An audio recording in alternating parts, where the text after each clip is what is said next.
ಬಾಗಲಕೋಟೆಯ ತೋಟಗಾರಿಕೆ ವಿಜ್ಞಾನಗಳ ವಿಶ್ವವಿದ್ಯಾಲಯದಲ್ಲಿ ಡಿಸೆಂಬರ್ 21ರಿಂದ 23ರವರೆಗೆ 3 ದಿನಗಳ ಕಾಲ ತೋಟಗಾರಿಕೆಯ ಮೇಳವನ್ನು ಮೌಲ್ಯವರ್ಧನೆ ಮತ್ತು ರಫ್ತು ಅವಕಾಶಗಳಿಗಾಗಿ ನಿಖರ ತೋಟಗಾರಿಕೆ ಎಂಬ ಧ್ಯೇಯ ವಾಕ್ಯದೊಂದಿಗೆ ಆಯೋಜಿಸಲಾಗುತ್ತಿದೆ ಎಂದು ತೋಟಗಾರಿಕೆ ವಿಶ್ವವಿದ್ಯಾಲಯದ ಕುಲಪತಿಗಳಾಗಿರುವಂಥ ಡಾಕ್ಟರ್ ವಿಷ್ಣುವರ್ಧನ್ ತಿಳಿಸಿದ್ದಾರೆ. ಅವರು ತೋಟಗಾರಿಕೆಯ ವಿಶ್ವವಿದ್ಯಾಲಯದಲ್ಲಿ ಮಾಧ್ಯಮ ಪ್ರತಿನಿಧಿಗಳೊಂದಿಗೆ ಮಾತನಾಡುತ್ತಾ, ಈ ಮೇಳದಲ್ಲಿ ರಾಜ್ಯಾದ್ಯಂತ 2 ಲಕ್ಷಕ್ಕೂ ಅಧಿಕ ರೈತರು, ಉದ್ಯಮಿಗಳು, ಪಾಲುದಾರರು ಮತ್ತು ಗಣ್ಯರು ಭಾಗವಹಿಸಲಿದ್ದಾರೆ.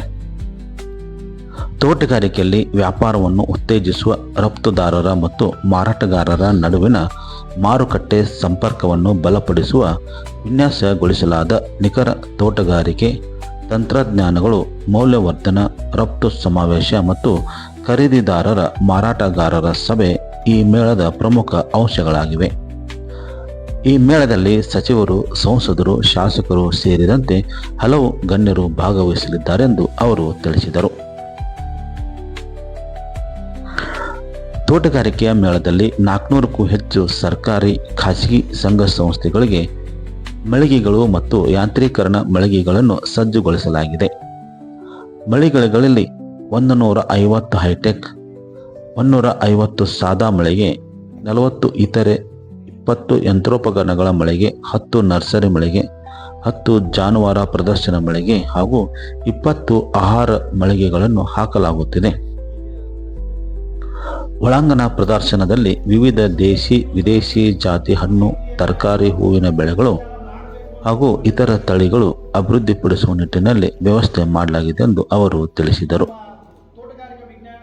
ನಾವು ಈ ಮೇಳದಲ್ಲಿ ನಾವು ಏನು ವಿಶೇಷ ಕೃತಿಗಳಿದ್ದಾವೆ ಮತ್ತು ಯಾಕೆ ಈ ಒಂದು ಮೇಳವನ್ನು ನಾವು ಮಾಡ್ತಾ ಇದ್ದೀವಿ ಅಂದರೆ, ಸಾಮಾನ್ಯವಾಗಿ ನಮ್ಮ ವಿಶ್ವವಿದ್ಯಾಲಯದಿಂದ ಏನೆಲ್ಲ ತಾಂತ್ರಿಕತೆಗಳು ಅಥವಾ ಹೊಸ ಹೊಸ ತಳಿಗಳನ್ನು ನಾವು ಅಭಿವೃದ್ಧಿ ಮಾಡಿದ್ದೀವಿ ಅವುಗಳ ಪ್ರದರ್ಶನವನ್ನು ಮಾಡ್ತಕ್ಕಂಥದ್ದು, ಅಂದರೆ ಪ್ರಾತ್ಯಕ್ಷಿಕೆ ಮಾಡ್ತಕ್ಕಂಥದ್ದು, ತಳಿಗಳನ್ನು ಪ್ರಾತ್ಯಕ್ಷಿಕೆ ಮಾಡ್ತಕ್ಕಂಥದ್ದು, ಇತರ ತಾಂತ್ರಿಕತೆಗಳನ್ನು ಪ್ರದರ್ಶನವನ್ನು ಮಾಡ್ತಕ್ಕಂಥದ್ದು ಪ್ರಮುಖ ಉದ್ದೇಶ. ಎರಡನೇದು, ಇದು ನಮ್ಮ ವಿಶ್ವವಿದ್ಯಾಲಯದ್ದಾಯಿತು. ಇನ್ನು ನಮ್ಮ ವಿಶ್ವವಿದ್ಯಾಲಯದಲ್ಲಿ ಅಭಿವೃದ್ಧಿ ಮಾಡ್ತಕ್ಕಂಥ ತಾಂತ್ರಿಕತೆಗಳೇ ಸಾಕ ರೈತರಿಗೆ ಅಂದಾಗ, ಇಲ್ಲ, ರೈತರು ಎಲ್ಲ ತಾಂತ್ರಿಕತೆಗಳನ್ನು, ತಳಿಗಳನ್ನು ಅಳವಡಿಸ್ಕೊಡ್ತಾ ಇದ್ದಾರೆ. ಹಾಗಾಗಿ ಈ ಮಳಿಗೆಗಳನ್ನು ನಾವು ಏನಕ್ಕೆ ಈಗ 400 ಮಳಿಗೆಗಳನ್ನು ನಾವು ಈ ಸರಿ ಹಾಕಿಸ್ತಾ ಇದ್ದೀವಿ.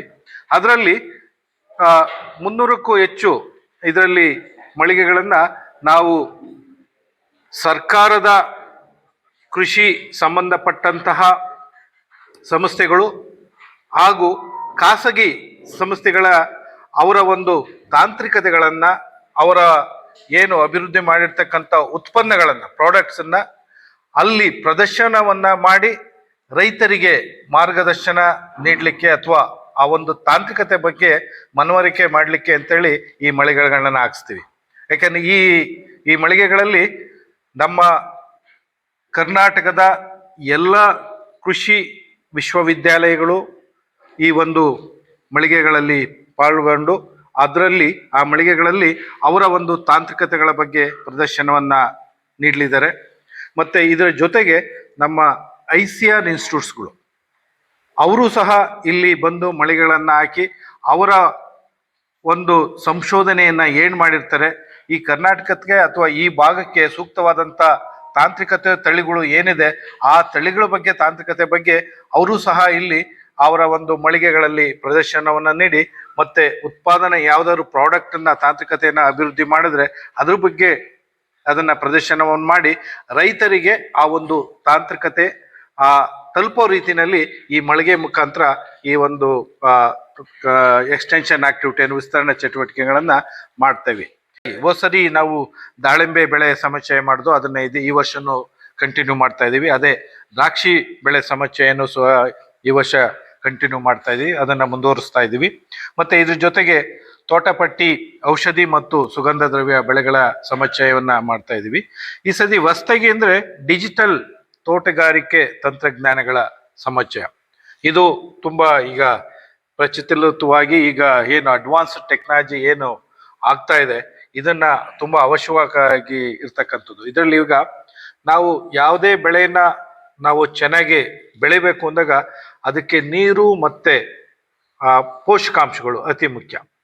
ಅದಕ್ಕೆ ಆ ಗಿಡಕ್ಕೆ ನಾವು ಬೆಳೆಗೆ ಅಥವಾ ಇಳುವರಿಗೆ ಅನುಗುಣವಾಗಿ ಎಷ್ಟು ನೀರು ಬೇಕೋ ಎಷ್ಟು ಪೋಷಕಾಂಶಗಳನ್ನು ಕೊಟ್ಟಾಗ ಅದು ಸರಿಯಾಗಿ ಬೆಳೆದು ನಮ್ಗೆ ನಿಖರವಾದಂಥ ನಾವು ಏನು ನಿರೀಕ್ಷೆ ಮಾಡಿರ್ತೀವಿ ಅಷ್ಟು ಇಳುವರಿಯನ್ನ ಕೊಡುತ್ತೆ. ಈ ನಿಟ್ಟಿನಲ್ಲಿ ಆಟೋಮೇಷನ್, ಅದಕ್ಕೆ ನಾವು ಡಿಜಿಟಲ್ ಹಾರ್ಟಿಕಲ್ಚರಲ್ಲಿ ಆಟೋಮೇಷನ್ ಇನ್ ಇರಿಗೇಷನ್, ನೀರಾವರಿ ಮತ್ತೆ ಫರ್ಟಿಗೇಷನ್ ಅಲ್ಲಿ ಇದನ್ನ ರಸವರಿ ಇದರಲ್ಲಿ ಆ ಒಂದು ಡ್ರೋನ್ನ ಸೆನ್ಸರ್ಸ್ಗಳನ್ನ ಉಪಯೋಗಿಸಿ IoT ಇದನ್ನ ಉಪಯೋಗಿಸಿ ಮತ್ತೆ ಡ್ರೋನ್ ಮುಖಾಂತರ ನಾವು ಯಾವ ರೀತಿ ಅದನ್ನ ಸ್ಪ್ರೇ ಮಾಡ್ತಕ್ಕಂಥದ್ದು, ರೋಗ ಮತ್ತು ಕೀಟಗಳನ್ನ ನಾವು ಮುಂಚೆನೆ ನಾವು ಯಾವ ರೀತಿ ನಿರೀಕ್ಷೆಯನ್ನ ಮಾಡಿ, ಮತ್ತೆ ಇವತ್ತು ನಾವು ಸಾಮಾನ್ಯವಾಗಿ ಏನ್ ಮಾಡ್ತೀವಿ, ಈ ಯಾವುದೇ ಒಂದು ರೋಗ ಅಥವಾ ಕೀಟ ಬರುತ್ತೆ ಅಂತೇಳಿ ಈಗ ಯಾವುದೇ ಬೆಳೆ ಆಗಿರ್ಬೋದು, ದ್ರಾಕ್ಷಿ ಆಗಿರ್ಬೋದು, ದಾಳಿಂಬೆ ಆಗಿರ್ಬೋದು.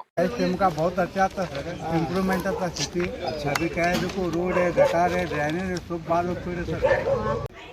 ನೀವು ಇದ್ದಾಗ ಅಭಿವೃದ್ಧಿ ಕೆಲಸ, ಈಗ ಏನೂ ಸರಿಯಾಗಿ ಕೆಲಸ ಆಗುತ್ತಿಲ್ಲ ಎಂದು ಮುಸ್ಲಿಂ ಸಮಾಜದ ವ್ಯಕ್ತಿಯೋರ್ವನು ಮಾಜಿ ಶಾಸಕರಾದಂಥ ವೀರಣ್ಣ ಚರಂತಿಮಠ ಅವರ ಮುಂದೆ ಹೇಳುವ ಮೂಲಕ ಚಕಿತ ಮೂಡಿಸಿರುವಂಥ ಘಟನೆ ಜರುಗಿತು. ಪ್ರತಿ ಮನೆಗೂ ಸ್ವದೇಶಿಯಾಗಲಿ ಎಂದು ಬಿಜೆಪಿ ಪಕ್ಷದ ವತಿಯಿಂದ ಸ್ವದೇಶಿ ಜಾಗೃತ ಅಭಿಯಾನ ನಡೆಸುತ್ತಿರುವ ಸಮಯದಲ್ಲಿ ಮುಸ್ಲಿಂ ವ್ಯಕ್ತಿಯೋರ್ವರು ಹೀಗೆ ಅಭಿಪ್ರಾಯ ವ್ಯಕ್ತಪಡಿಸಿದರು. ನವನಗರದ ಸೆಕ್ಟರ್ ನಂಬರ್ 47ರಲ್ಲಿ ಪಂಡಿತ್ ದೀನ್ ದಯಾಳ್ ಉಪಾಧ್ಯಾಯ ಮಹಾಶಕ್ತಿ ಕೇಂದ್ರ 23ನೇ ವಾರ್ಡಿನಲ್ಲಿ ಆತ್ಮನಿರ್ಭರ್ ಭಾರತ್ ಅಭಿಯಾನದ ಅಂಗವಾಗಿ ಜಾಗೃತ ಜಾಥಾ ನಡೆಸಲಾಯಿತು. ಬಿಜೆಪಿ ಪಕ್ಷದ ಮುಖಂಡರಾಗಿರುವಂಥ ಯಲ್ಲಪ್ಪ ಭಜಂತ್ರಿ ಅವನ ಮನೆಯಿಂದ ಚಾಲನೆ ನೀಡಲಾಯಿತು. ಮಾಜಿ ಶಾಸಕರಾದಂಥ ವೀರಣ್ಣ ಚರಂತಿಮಠ ಅವರು ಮನೆಗೆ ಸ್ಟಿಕ್ಕರ್ ಹಚ್ಚಿ ಸ್ವದೇಶಿ ಜಾಗೃತಿ ಕರಪತ್ರ ನೀಡುತ್ತಾ ಮನೆಗೆ ತೆರಳಿ ಜಾಗೃತಿ ಮೂಡಿಸಿದರು. ಈ ಸಂದರ್ಭದಲ್ಲಿ ಮಾತನಾಡಿದ ಅವರು, ವಿಕಸಿತ ಭಾರತ್ ಕನಸು ಸಾಕಾರಗೊಳಿಸಲು ದೇಶವನ್ನು ಆತ್ಮನಿರ್ಭರ್ ಭಾರತ್ ಮಾಡುವುದು ಅಗತ್ಯ. ಈ ನಿಟ್ಟಿನಲ್ಲಿ ಸ್ವದೇಶಿ ವಸ್ತುಗಳ ಬಳಕೆ ಯುವಜನರು ಬದುಕಿಗೆ ಭಾಗವಾಗಬೇಕು ಎಂದರು. ಅಭಿಯಾನದಲ್ಲಿ ರಾಜು ರೇವಣ್ಕರ್, ಬಸವರಾಜ್ ಎಂಕಂಚಿ, ಭಾಗೀರಥಿ ಪಾಟೀಲ್, ಸವಿತಾ ಲಂಕೆನ್ನವರ್, ಜ್ಯೋತಿ ಭಜಂತ್ರಿ ಸೇರಿದಂತೆ ಇತರ ಮುಖಂಡರು, ಕಾರ್ಯಕರ್ತರು ಭಾಗಿಯಾಗಿದ್ದರು.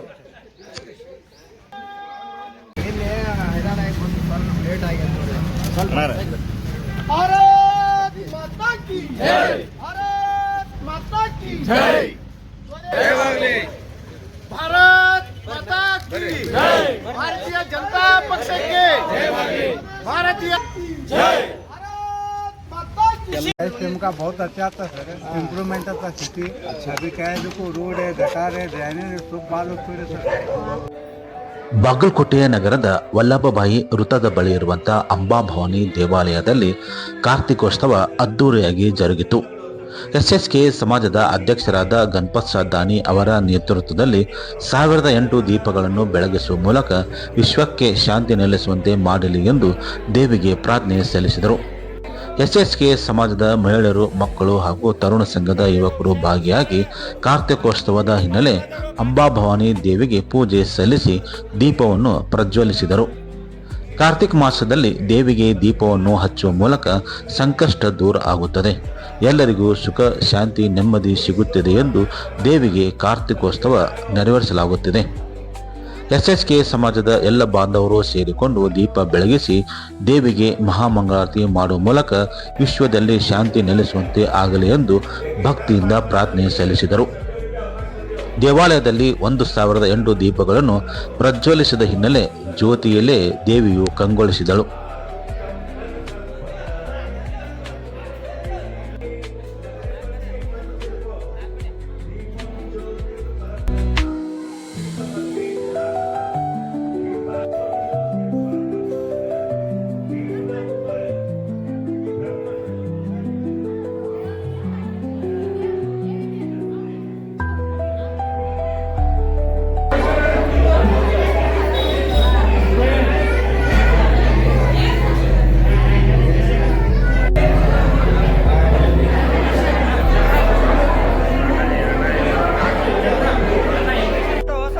मक्का सर काढो.